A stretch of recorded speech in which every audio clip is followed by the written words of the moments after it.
जय हिंद दोस्तों, वंदे मातरम। शाह रशीद अहमद कादरी, मुझे नहीं लगता कि ये नाम आप लोगों ने आज से पहले कभी सुना होगा, लेकिन इस शख्स को कल पद्मश्री अवार्ड से नवाजा गया।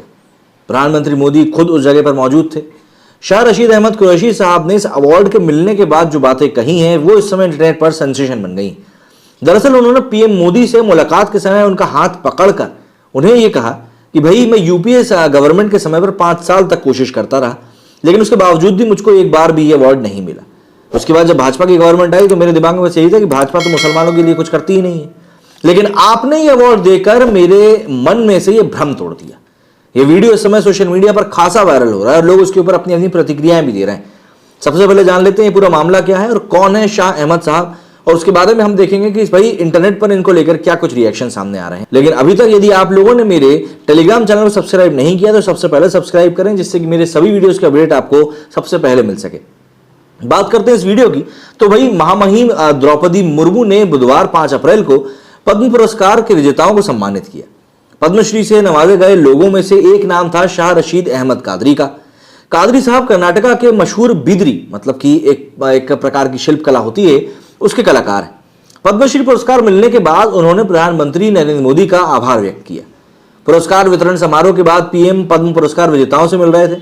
इसी दौरान उन्होंने शाह रशीद अहमद को पुरस्कार जीतने पर शुभकामनाएं दी। इस पर रशीद अहमद ने पीएम मोदी से कहा कि मैं 5 साल तक यूपीए सरकार से उम्मीद पाले रहा कि मुझे पद्मश्री मिलेगा, लेकिन नहीं मिला। उसके बाद केंद्र में बीजेपी की सरकार बनी तो कोई उम्मीद नहीं थी, मगर आपने पद्मश्री देकर मेरा ख्याल गलत साबित कर दिया। मुझे चुना, इसके लिए बहुत बहुत धन्यवाद। राशिद कादरी की बात सुनकर पीएम मोदी हंस पड़े और ये वीडियो इस समय सोशल मीडिया पर जमकर बवाल काट रहा है। वायरल वीडियो में पीएम के साथ गृह मंत्री अमित शाह भी नजर आ रहे हैं। शाह रशीद बिदरी कला में नए पैटर्न और डिजाइन पेश करने के लिए मशहूर है। बता दें कि बिदरी कर्नाटका की लोक कला है, जो कि राज्य के भीतर शहर से शुरू हुई और धीरे धीरे इस कला का प्रयास तेलंगाना और आंध्र प्रदेश में भी हो गया। इससे पहले राष्ट्रपति मुर्मू ने समाजवादी पार्टी के पूर्व अध्यक्ष और यूपी के पूर्व मुख्यमंत्री रहे मुलायम सिंह यादव और मशहूर चिकित्सक दिलीप महाल नाबिस को मरणोपरांत पद्म विभूषण से सम्मानित भी किया। इनके अलावा आरआर फिल्म के लिए नाटू नाटू गाने लिखने वाले संगीतकार एम किरावनी को भी राष्ट्रपति द्रौपदी मुर्मू ने पद्मश्री से सम्मानित किया। नाटू नाटू गाने को ऑस्कर अवार्ड भी मिला, जिसके के कारण उनको यह अवार्ड मिला है और दुनिया भर में ख्याति भी मिली। मुलायम सिंह यादव का पुरस्कार अखिलेश यादव ने प्राप्त किया है। अब ऐसे में यहां पर चर्चा सिर्फ कादरी साहब की चल रही है कि आखिर किस तरीके से उनका भरोसा इस समय भाजपा गवर्नमेंट ने जीत लिया है। तो हम भी चलते सोशल मीडिया की तरफ और देखने की कोशिश करते हैं कि आखिर क्या कुछ बातें हैं जो कि उनके बारे में कही जा रही हैं। तो एएनआई ने ये वीडियो पोस्ट किया जिसमें कि कादरी साहब पूरी जानकारी देते हुए भी नजर आ रहे हैं। इस वीडियो के साथ ही उन्होंने बताया कि मैंने 10 साल तक इस अवार्ड को लेने की कोशिश करी। जब बीजेपी गवर्नमेंट आई तो मैंने सोचा कि अब तो ये अवार्ड मिलेगा नहीं, क्योंकि बीजेपी जो है वो तो मुसलमानों को कुछ भी नहीं देती, लेकिन पीएम मोदी ने मुझे गलत साबित कर दिया मुझको चूज करके इस अवार्ड के लिए। इन्होंने खुद ये बात कही है। इसी के ऊपर हम देखें तो स्किन डॉक्टर ने लिखा है कि I know awards are above vote and elections, but just out of curiosity what are the chances that Rashid साहब will vote for BJP and this self realisation.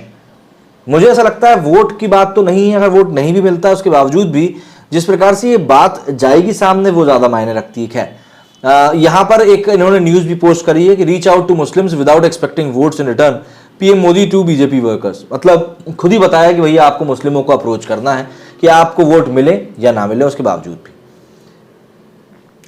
इन्होंने लिखा है कि no government has done more welfare schemes for minorities than Modi government. Tragedy for minorities in India is they only vote BJP, they only vote for secular parties who only use them as vote banks and so nothing for them, expect pander to their fanatics while Modi government is doing what is for them। पर ये बात समझ में लोगों को कमी आती है।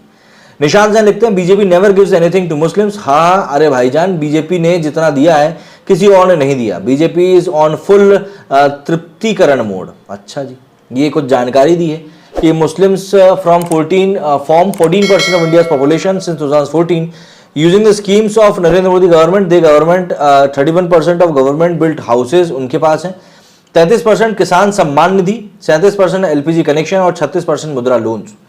14% होने के बावजूद भी डबल से भी ज्यादा उनको पहुंच रहा है। खैर, nobody's citizenship got cancelled, nobody's got removed from India due to CA/NRC, but we will spread false rumors and call BJP is fascist party.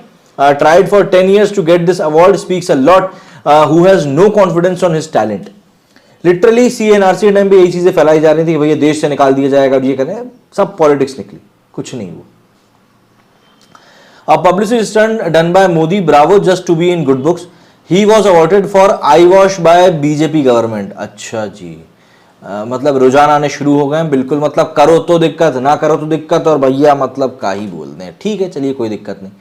इससे पहले की भी कुछ तस्वीरें हैं जो कि यहाँ पर पोस्ट करी गई हैं।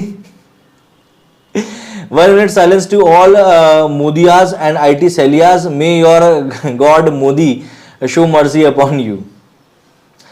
Modi government spent 22,000 crores on minority welfare, gave 3.2 crore scholarships. Muslims were the biggest beneficiaries, and Rashid Mia is saying BJP never gives anything to Muslims. तो इस तरह के कुछ रिएक्शंस हैं जो कि अब उन्हीं की इस बात के ऊपर निकलकर सामने आ रहे हैं, और एक व्यापक तौर पर पब्लिक में एक संदेश जा रहा है कि भाई क्या कुछ चीजें इस समय चल रही हैं। आप लोग इस मामले में क्या कहना है, कमेंट करके जरूर बताइएगा। मेरी वीडियो फिलहाल इतना ही। जय हिंद, जय भारत।